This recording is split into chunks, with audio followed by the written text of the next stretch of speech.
BSc part second के सभी students, आज के इस वीडियो सत्र में कल की बात को आगे कंटिन्यू करते हुए लास्ट तक पर जो 4 वेक्टर फॉर्मुलेशन को देख रहे थे और उसमें जो फर्स्ट जो चीज़ है यानी इसकी जो डेफिनेशन है, परिभाषा जो है उसको लिया था। परिभाषा में मैंने आपको एक बात बताई थी कि इसमें सारे जो अक्षर है वो इनवेरिएंट होते हैं। जैसे आपको पता है कि जो वेलोसिटी है, वेलोसिटी का जो अर्थ है वो क्या होता है, dx बाई dt। ऊपर dx होगा, नीचे dt होगा, लेकिन इसमें ऊपर भी जो dx आएगा वो वही dx होगा जो इनवेरिएंट है, और नीचे जो टाइम आएगा dt आएगा वो वही होगा जो कि इनवेरिएंट होता है।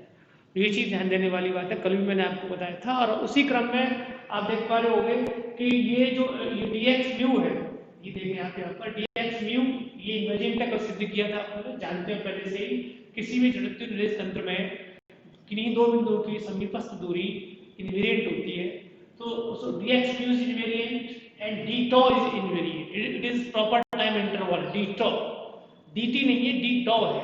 you have to take it as d tau। so this is, ये अपना कैपिटल यू में लिखा जाएगा, ध्यान रहे आपको, जो भी चीज होगी कैपिटल अक्षरों में लिखी जाएगी, और ये किसके बराबर होगी, इस तरह वही राशियां आएंगी जो कि इनवेरिएंट होगी। क्लियर? तो ये इसकी डेफिनेशन हो गई। अब इसके घटक निकालते हैं, कंपोनेंट्स निकालने जा रहे हैं एक एक कर। जैसे ये इसका प्रथम घटक म्यू बराबर 1 लेंगे आप, it is mu u1, capital u1। मैं बार-बार कैपिटल बोलूंगा, कैपिटल u1 यानी चतुर्विम वेग का प्रथम घटक।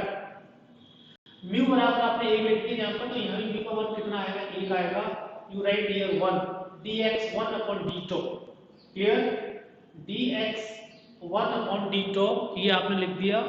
और ये लिखने के बाद dx upon d tau लिखने के बाद आप जो देख पा रहे हैं यहाँ पर, जैसे ये dx1 लिख दिया, dx1 is what, dx d tau का मान कल निकालने का क्या आएगा, dt upon गामा u, ये लिख दिया आपने। और उसको लिखने के बाद गामा u यहाँ पर आ गया, और dx upon dt ऐसे लिख लिया आपने, और गामा u, ये जो राशि है, this thing is u may write as ux, small ux। ये साधारण वेग है, it is what, it is the simple velocity का x घटक ux, इसको बोले कण के साधारण वेग का x घटक ux। क्लियर? अब ऐसे ही द्वितीय घटक निकालने जा रहे हैं। इसमें म्यू बराबर क्या लिख देंगे, यहाँ पर 2, यहाँ भी आपने 2 लिख दिया। dx2 को आप dy से भी जान सकते हैं, dy लिख दिया आपने। d2 is what, dt upon gamma u, gamma u को आप यहाँ आगे बगल में, और दिस dy अपॉन dt, ये क्या बन गया आपका, ये बन गया uy। Clear? dx dy upon dt, तो सेकंड कंपोनेंट क्या हो गया, गामा u uy। अब थर्ड पर आते हैं, u3, आप यहाँ म्यू बराबर 3 लिख देंगे, dx3 upon d tau, dx3 को क्या बोलेंगे आप, dz, और d tau is equal to what, dt upon gamma u यहाँ आ गया, dz अपॉन dt, और नीचे बन गया ये जो dz अपॉन dt है, ये uz बन गया, ये हो गया gamma u uz। So the first three components are gamma u ux, gamma u uy, gamma u uz। Clear?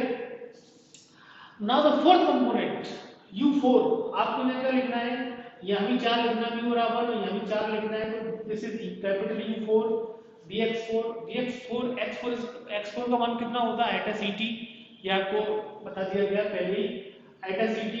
d2 is equal to what, dt upon gamma u यहाँ पर आ गया, ऊपर आ जाएगा, और इसमें से एटा c बाहर ले लो, dt अपॉन dt क्या हो गया, कैंसिल आउट, क्या क्या लिखने में क्या है, एटा c गामा u। तो fourth component is what, eta c gamma u। Now you are having 4 components. Summary के रूप में एक नजर में आप इनको जल्दी से ऐसे लिख दोगे कि ये क्या है, u1 capital u2 capital u3 capital u4। It is written as gamma u ux, gamma u uy,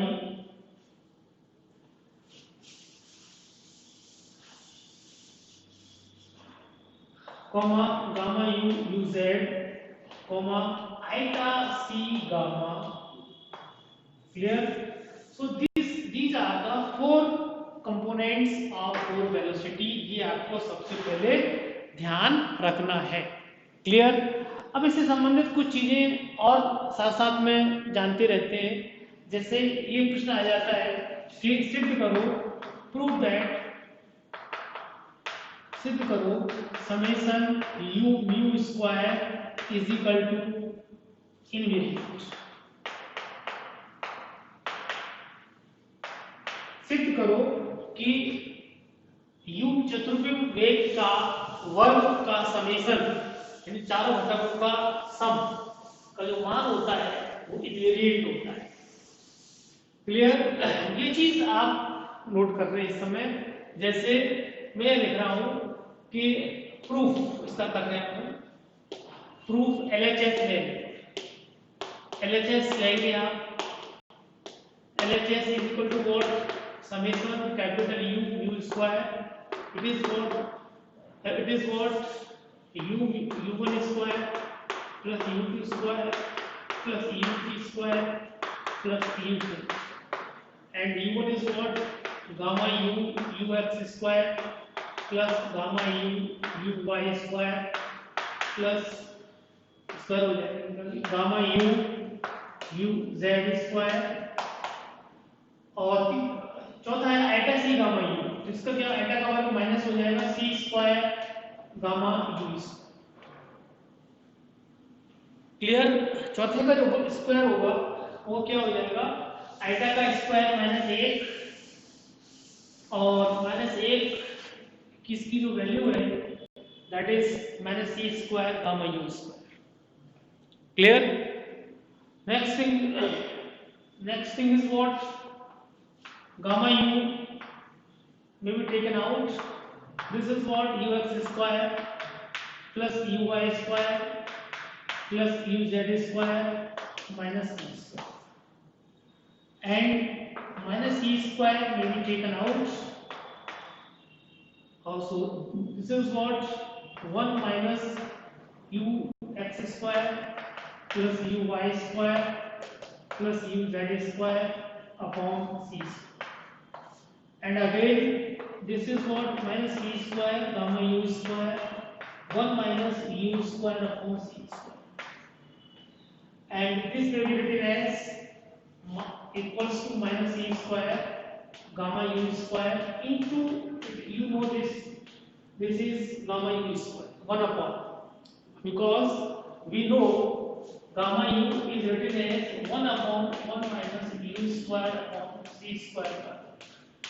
So gamma u square cancelled out, the remaining thing is minus c square.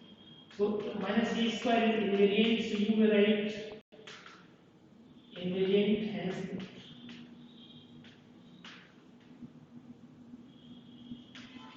इस तरीके से आप क्या कर सकते हो, इसको सिद्ध कर सकते हैं। एक चीज और आगे बढ़े उससे पहले एक चीज और निकाल लेते हैं कि वो चीज बार बार काम आती रहती है, इसलिए उसको जानना भी आवश्यक है पहले ही। तो उसको आप इस तरीके से देख पाएंगे, जैसे लॉरेंट्स ट्रांसफॉर्मेशन है उनसे यूज करेंगे। लॉरेंट्स ट्रांसफॉर्मेशन को यूज करते हुए we know that Lorentz transformations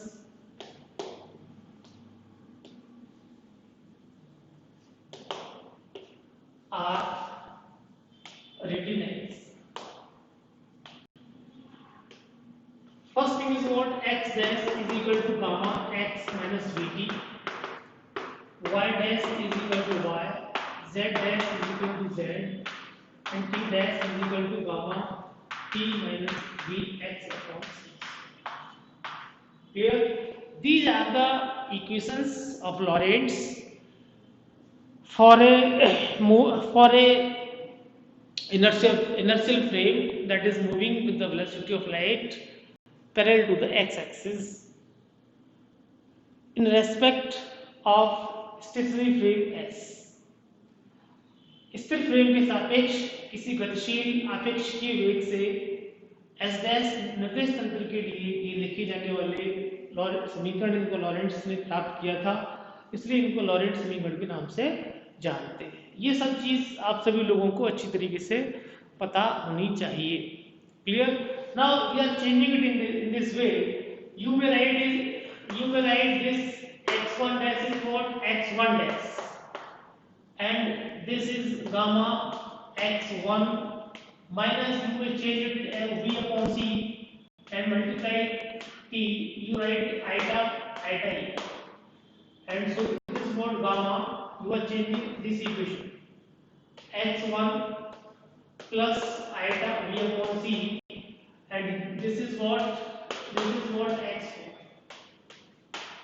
So gamma x1 plus, and it is what eta, you will write v upon c is beta, suppose x beta is equal to what v upon c, and this is what gamma x1, you may write it as gamma into x1 plus 0 into x2 plus 0 into x3 plus eta beta gamma x. This is what x1 dash, and y2 dash is it is first equation,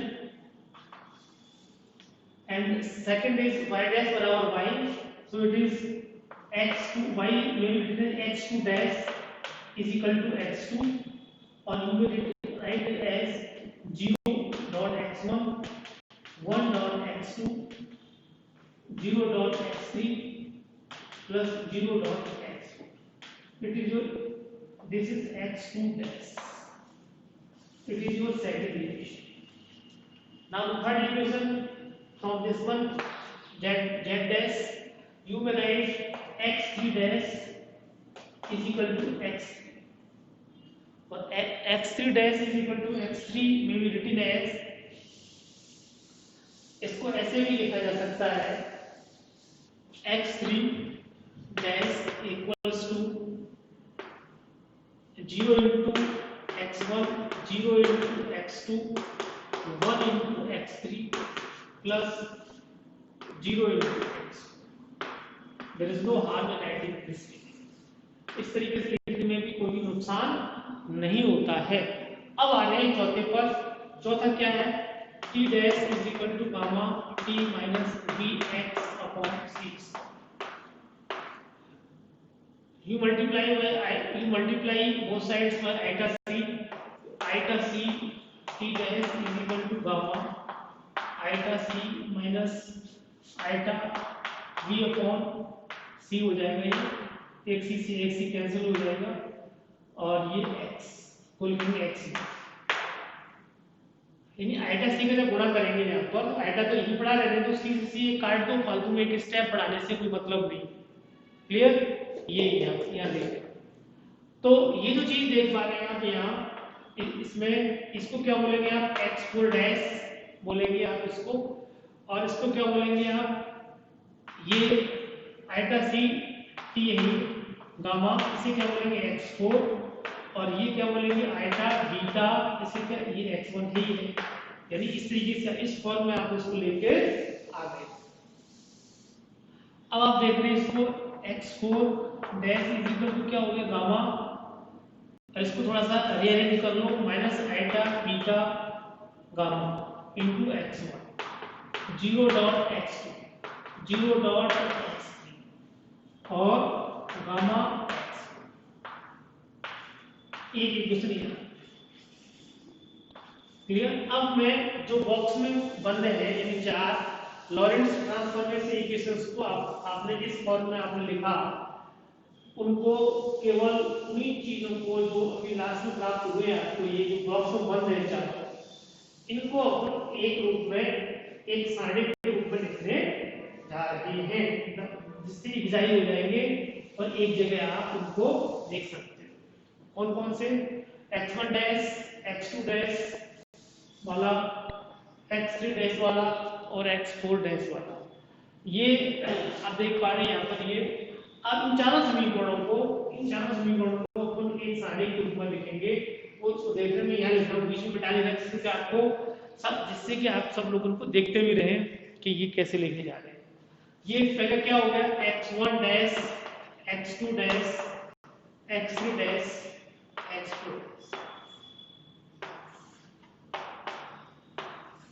ये चिन्ह, ये matrix बना दो और ये